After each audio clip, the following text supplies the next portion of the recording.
for his statement. I now give the floor to the representative of the Russian Federation. Thank you, Mr. President. Today is a day when the Security Council and the international community must raise its voice in favor of peace, security, the UN Charter, and international law. Each one of the delegations in this room represents a sovereign state.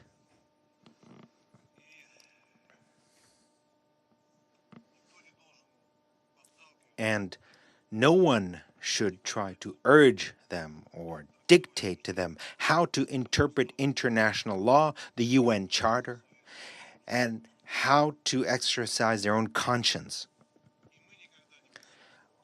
We will never have any qualms to vote as dictated by international law, the UN Charter, our conscience, and law.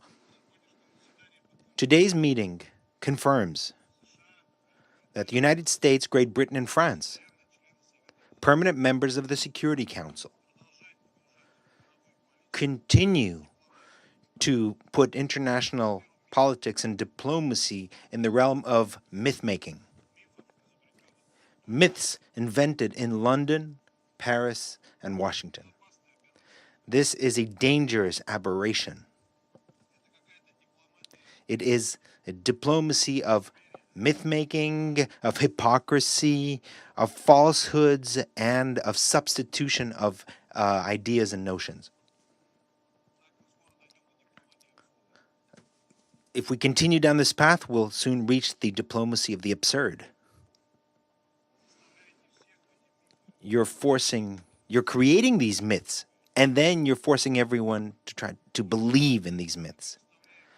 We put facts and contrary to your myths and the picture of what is actually taking place in real life. But you're not seeing this. You're not hearing this. You don't want to see it.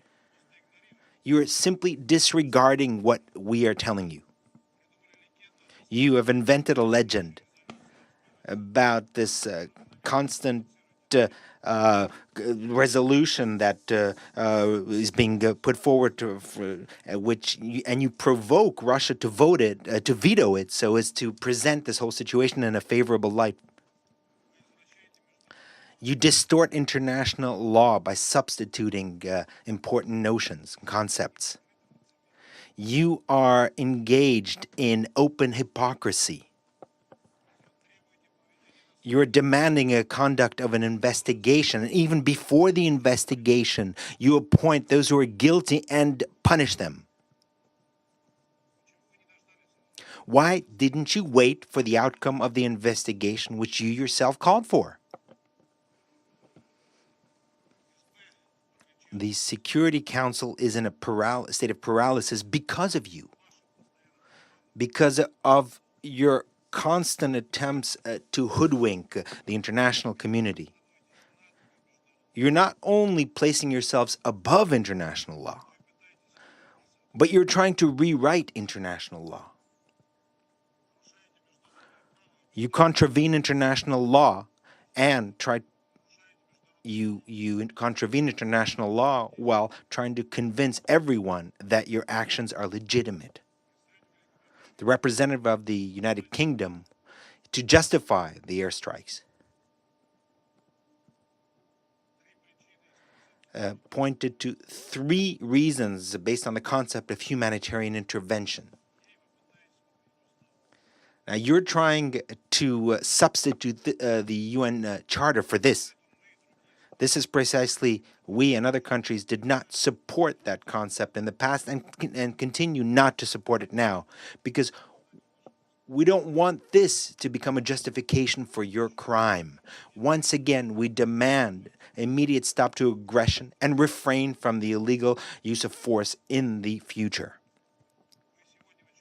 Today, you once again demonstrated to the entire world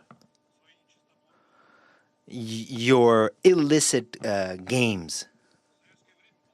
In the Soviet times, there was a brochure which was called whence the threat of peace comes from.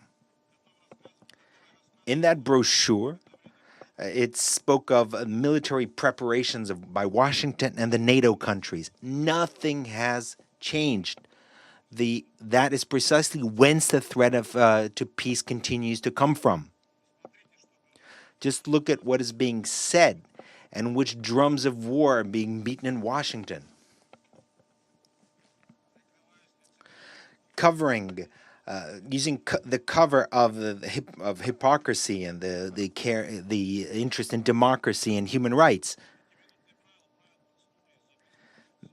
Now, this is from note 507, and I can't give you a list of all these things that in that note. It's too long.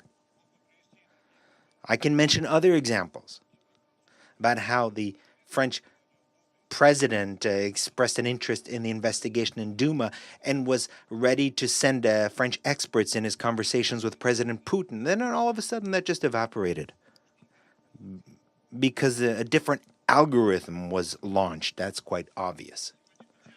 Today is a very sad day, Mr. President. It's a sad day for the world, for the UN, for its charter, which was blatantly violated.